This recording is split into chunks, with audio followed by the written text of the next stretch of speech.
আলাইকুম। আমি শিরিন আক্তার। আমি সিনিয়র কোয়ালিটি ইন্সপেক্টর। আমার ডিপার্টমেন্ট হচ্ছে কোয়ালিটি। আমরা একটা সুবিধাজনক একটা আগাম ব্যাংকের মাধ্যমে আমরা একটা অগ্রিম স্যালারি পাবো। এটা দিয়ে আমি দেখা গেল যে আমার বাচ্চা হঠাৎ অসুস্থ হয়ে গেল, এই কাজে আমি ব্যবহার করলাম। তারপরে বাচ্চার স্কুলের স্যালারি দিতে পারবো।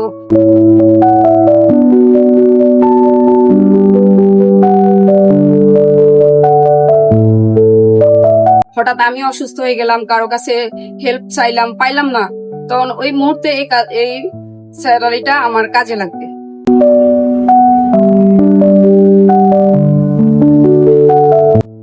ধন্যবাদ জানাচ্ছি আগাম ব্যাংকে।